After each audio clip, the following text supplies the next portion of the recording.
Tekashi 6ix9ine has finally returned to the music scene, as after a long year of disappearing and being caught lacking at a local gym, the New York rapper has finally returned. As we saw 6ix9ine post on Instagram, "Hey guys, I'm back. Thank you to everyone who called and reached out. I love you guys for real. New music video, link in my bio. Living Legend out now. Go comment and share. Hashtag LA Fitness." Announcing the release of his newest song and music video titled Bori on YouTube. However, what many didn't realize is the official music video shares a completely different story of the LA Fitness incident that nobody noticed. Before revealing the secret, however, we need to read 6ix9ine's newest post on Instagram today of him speaking about the LA Fitness incident. First time addressing the situation. "For 2 years, I have been walking around with no security. Not saying I promote that, but now you finally see that I never hid from anything. If you ever crossed my path or ever came to my house, you girls know who you are. You can tell the world. Danny drives around in his own cars and be solo. You know how many of you people have seen me in real life by myself in gas stations, supermarkets, restaurants. Anyway, what happened here was nothing but cowardly. I'm not mad that this happened. In the streets, there's no rules, so I can't say that they were wrong. Obviously, it wasn't fair, but again, the streets have no rules. Just imagine having nothing to do with the situation and feel obligated to make your business. I'm happy to be here still, and I want to say I love my fans. Thank you. P.S. I never knew we respected going after people. When did that even become a W? Leave a like on the video if you think 6ix9ine is a snitch. I'm curious how many of you do.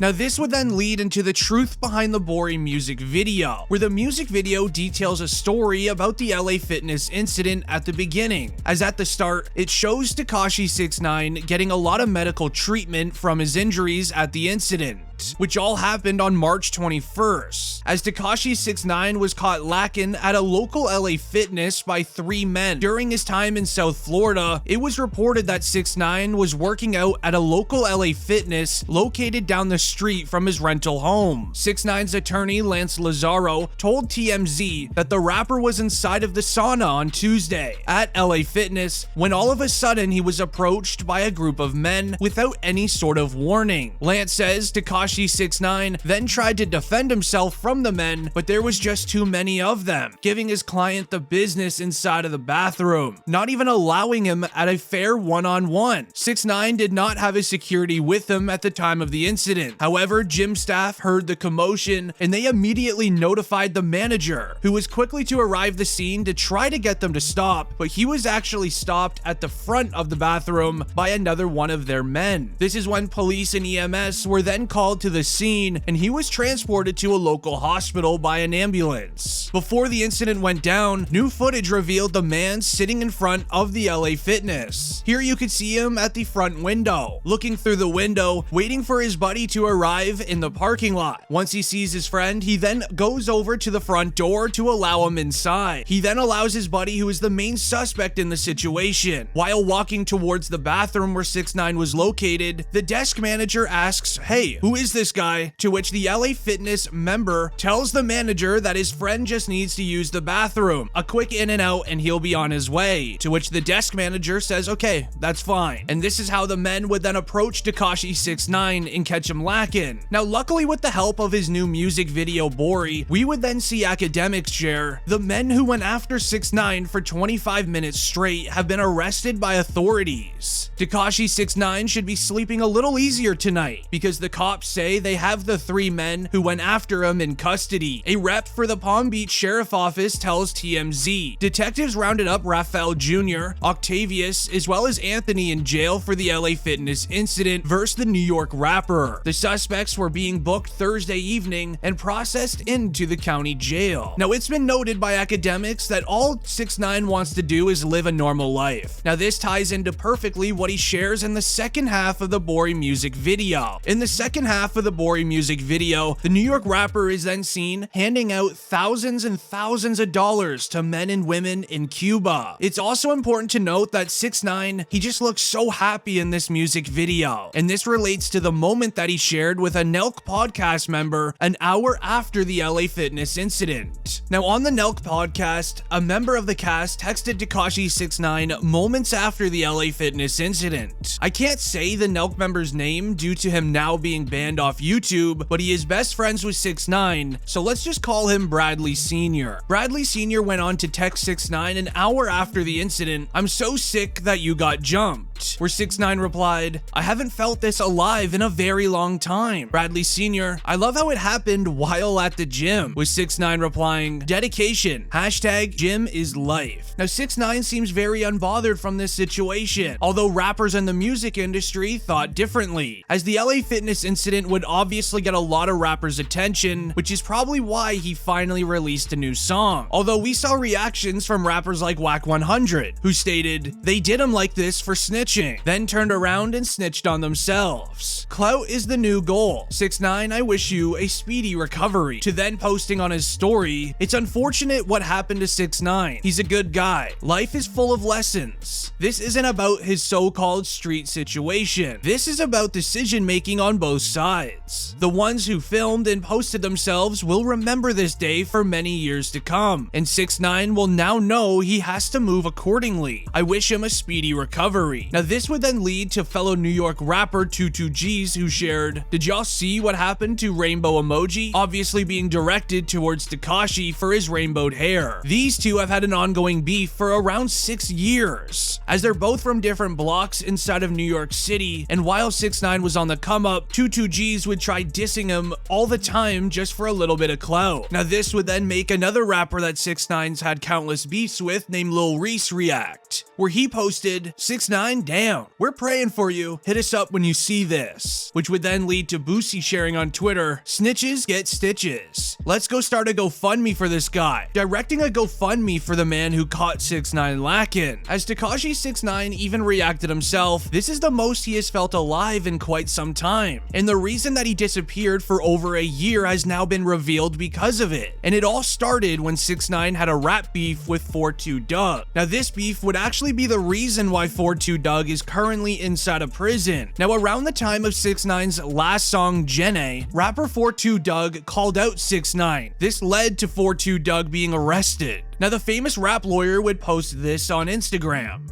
Did the back and forth between 42 Dugg and Tekashi 6ix9ine cause the feds to escalate their pursuit of 42 Dugg? I would actually say absolutely yes. Let me explain this to you. March 12th is when 42 Dugg was supposed to report to the federal prison. It wasn't until April 29th that the feds actually went out and started looking for him. What happened on April 26th and April 27th? The Dugg and Tekashi 6ix9ine internet exchange about starting a boxing. Now this entire situation started when 42 Dugg would react to 6ix9ine pulling up on Lil Perkio, otherwise known as Lil Durk's twin, when Durk and 6ix9ine were originally beefing. Now 42 Dugg would say on Instagram, "I hate when people do stuff to good people, rat people involving white boys and street stuff. People be lames and could have pulled up on so many others, but they pull up on a kid with nothing to do with nothing. Y'all can never expect non-street people to understand the streets. These people running up trying to ruin his life, knowing a real man would have spit on you." To where 6ix9ine would reply on his Instagram live, "I would smack the fire out of you 42 Dugg. Let's get in a hotel room, just me and you, and let's see what happens. I show proof I don't have security." Now with them beefing back and forth, this would obviously go viral online. Tekashi 6ix9ine is still a federal informant till this day from his time snitching on 9 Trey. Now with the feds looking into who 42 Dugg is, they would realize that he has a warrant out for his arrest. Now this is what triggered the 42 Dugg manhunt, resulting in his arrest, as news outlets reported that 42 Dugg failed to surrender himself into jail. A manhunt was then created by a special forces police team to find the Detroit rapper, as the rapper was supposed to serve a 6-month sentence. Sadly, with 42 Dugg hiding from law enforcement, his new prison sentence is looking like 5 years. as shortly after 6ix9ine dissed 4-2, something concerning happened to him. Right before 6ix9ine disappeared for a year, this video clip would be released.